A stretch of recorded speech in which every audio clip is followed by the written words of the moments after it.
Usually, when a player gets drafted and that player gets the phone call from the team that drafted them, there's some sort of reaction from the player. And even if the reaction might vary from person to person, it's usually expressed with joy and gratitude.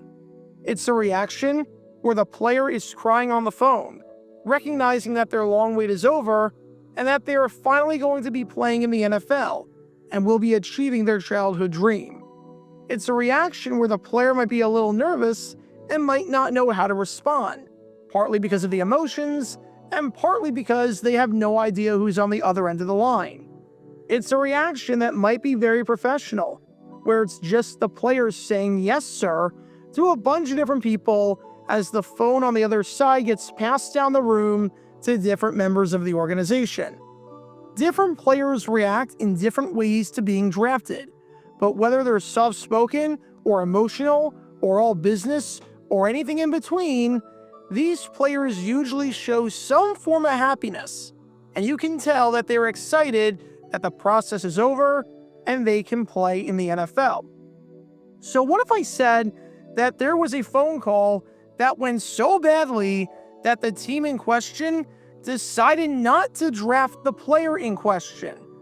What if I said that a team called up a player and the player said, "I'm okay sliding some more spots in the draft just so that you guys don't take me," and where the player begged the team on the phone to not draft him? And I'm not talking about a situation like Bo Jackson or Eli Manning or John Elway. I'm talking about a 6th-round pick that had already slid a bunch. Well, the man you've been watching this entire time is Syracuse quarterback Don McPherson, as in one of the greatest players in the history of the Orange, arguably the greatest quarterback in school history, and a man so good that he got his jersey number retired in 2013. And McPherson was moments away, and I truly mean moments away, from getting to continue his professional football career as a member of the Cincinnati Bengals. However, what transpired on the phone call between the Bengals and McPherson while the Bengals were on the clock ended up changing everything. And it's a story that deserves a deep dive nearly 40 years later, because this is the story behind the man who talked himself out of getting drafted, and one of the few times in NFL history that a team rescinded its pick. Make sure you hit that like button down below, subscribe, hype up that video, and turn on the notification bell so you don't miss a single video that we post on the channel, because we post every single day on here about the weird and the wacky history of the NFL with stories like this one that you've never heard of before.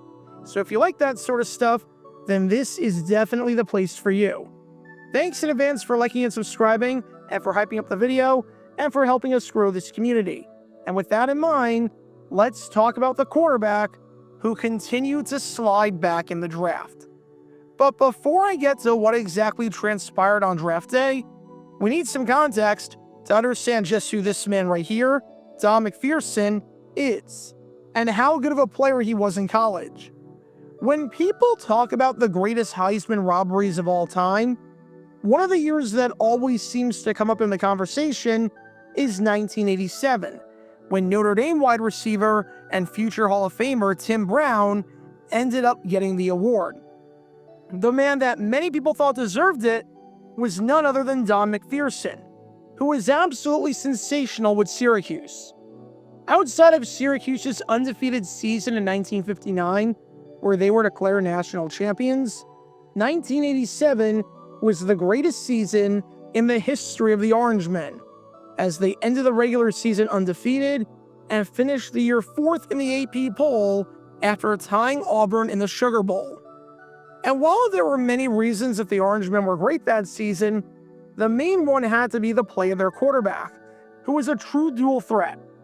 McPherson had blazing speed, could escape sacks, could reverse field, and seemed to make the right decision on every option play.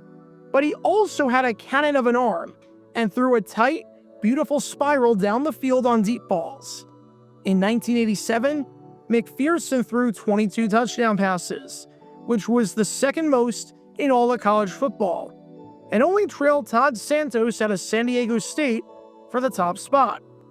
McPherson had the highest passer rating of any quarterback in college football, the highest yards per completion of any quarterback in college football, and the highest yards per attempt of any quarterback in college football.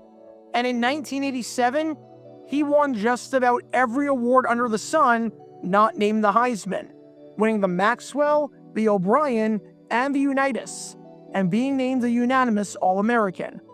It's no wonder as to why Don McPherson is currently a member of the College Football Hall of Fame, because he was an exceptional quarterback who was the best player on the field in just about every game he played in. So you might think watching this man play that teams were knocking on the door ready to draft him, because the tape is awfully impressive, and the man is as electrifying as they come. However, even as you're watching him play, you might notice one glaringly obvious weakness in McPherson's game as it translates to the pro level, and that is his height. Just because you're a good college quarterback does not mean you're going to make a good pro quarterback, and just about every single NFL team was skeptical of McPherson because he was not exactly the tallest guy in the world. McPherson was only 6 feet tall, which is woefully undersized for a quarterback. In 1988, the average quarterback at the NFL Combine was somewhere in the ballpark of 6'3" or 6'4", which is a good height to be able to see over the heads of the offensive linemen and to avoid having passes get batted down. McPherson had small hands at just 9.25 inches, where the average quarterback's hands are somewhere in the ballpark of 9.7 inches.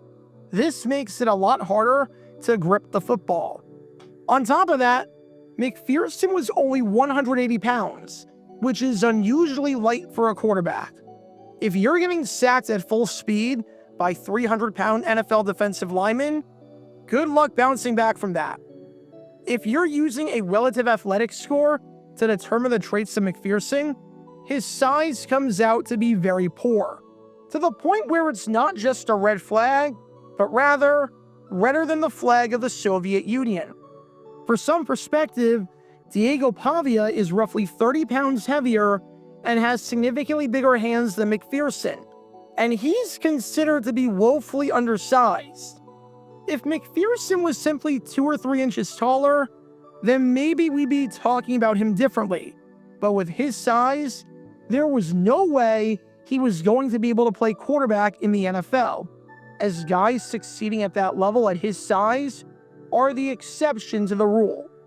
I should also note that there may have been somewhat of a racial component to this as well, in the sense that many people wrongly believed that blacks were not smart enough or educated enough to play the quarterback position.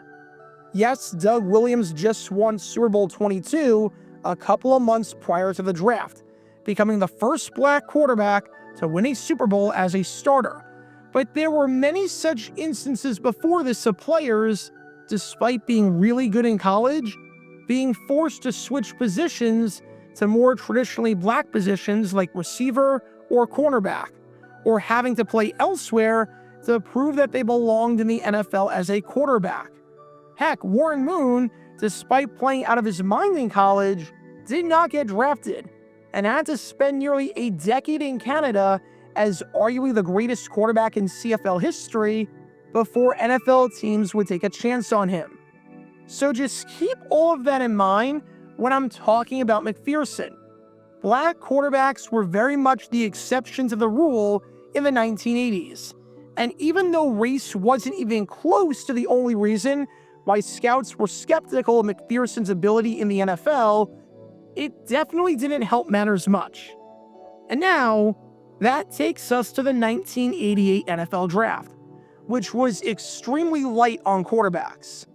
In something that we'll never see again, there were no quarterbacks taken in either the first or the second round, as the first man off the board at quarterback was Tom Tupa, who was taken in the third round by the Phoenix Cardinals with pick number 68, and who would eventually become a punter. As the draft moved along, and enter the 6th round, only 2 quarterbacks heard their name called: Tom Tupa and Chris Chandler were picked number 76 by the Indianapolis Colts. However, we were moments away from our 3rd quarterback, because when the 6th round started, the Bengals, with pick number 141, were interested in McPherson and his athletic abilities. The man was fast. The man could change direction just like that. And the man was electric with the ball in his hands. So the Bengals called up McPherson and said that they were going to draft him, and that they envisioned a bright future for him on the team. The problem? When Sam Weiss spoke to Don McPherson, he spoke of his potential as a free safety, wide receiver, or a running back. He had all the athletic traits to succeed in the NFL, just not a quarterback. And that didn't sit well with McPherson, who wanted to play quarterback. He didn't want to play in the NFL unless he was going to play his way, and that way was as a quarterback, as in the position he almost won the Heisman with. And McPherson said, in no uncertain terms, not to draft him unless they were planning on drafting him as a quarterback, because he was not going to play any other position. Now, McPherson wasn't stupid. He knew that he had an uphill climb for a lot of reasons to play quarterback, and that if he changed positions, he could have gone a lot higher in the draft. However, that was the calculated gamble that he was willing to make. As his agent, Peter Johnson, said on McPherson entering the draft, it's much more important to play the position he wants than to make more money. He'd rather be a 5th-round quarterback than a 2nd-round wide receiver. But McPherson was fine with that, saying, it wouldn't bother me to be a 10th-round pick if I went out on the field and proved I could get the job done. And I can't exactly blame McPherson for thinking that. He knew the consequences of staying at quarterback. He knew that there was a good chance he was going to slip in the draft as a result. He wasn't delusional about this. And yet, he stuck by his decision. And I completely get the stubbornness, if you want to call it that, seeing as the man literally was the best quarterback in the nation in college football and led his team to an undefeated season. This isn't like a Tim Tebow situation where his throwing mechanics were broken beyond repair, or a situation where you've got a quarterback that flat out stinks. Don McPherson could throw the ball and could flat out play. His biggest flaw was that he was small, and it hadn't backfired on him yet, so I completely get why he didn't want to switch. And with that, the Bengals had to think about drafting someone else. Cincinnati didn't really need a quarterback. They had their guy in Boomer Esiason, their 2nd-round pick from 1984, who made the Pro Bowl in 1986, and unbeknownst to them, would win MVP in 1988 and be the best quarterback in football. And they also had their backup in Turk Schoner, a veteran who knew the playbook and had been the Bengals' backup just about every single year in the 1980s. They didn't need a 3rd quarterback, especially this early in the 6th round. If McPherson wasn't going to switch positions, then there was no point in drafting him. Why draft an undersized 3rd-string quarterback if there are other guys available? As Mike Brown, the assistant general manager of the Bengals and the current owner of the team, said on the decision to pass on McPherson, we talked more about using him as a free safety. We liked a lot of things about him, but we've got our quarterback, and we didn't want to bring him in here thinking we were going to try him exclusively as a quarterback. We had other ideas. We might have looked at him there. So the Bengals pivoted after that phone call and decided to draft Texas guard Paul Jedden, who ended up playing with the Bengals until 1991, starting 8 games for the club at right guard. The good news for McPherson is that he wouldn't have to wait that much longer to hear his name get called, as even though the Bengals refused to take him with pick number 141 because he refused to change positions, the Philadelphia Eagles liked him as a quarterback, and they took him with pick number 149, officially making him the third quarterback off the board. The bad news is that the naysayers were probably right, as McPherson never played it down in the NFL, failing to prove himself as a quality quarterback. He tried to cut it in the CFL during the 1990s for a little bit, but he struggled mightily with the Hamilton Tiger Cats, culminating in a 1993 season where he threw 6 touchdowns and 21 interceptions, and he completed just 42% of his passes as a quarterback up in the Great White North. So this story doesn't exactly have a happy ending. Maybe if he changed positions, he would have not only gone higher in the draft, but would have been a very good player. Alas, we'll never know. Having said that, this is one of the few times in NFL history where a team was ready to draft a player, they called up the player, and then immediately pivoted to plan B, having a change of heart. While the Bengals didn't exactly hit a home run with their pick, at least they got a guy who played for them, so that's better than the alternative of what would have happened if they drafted McPherson.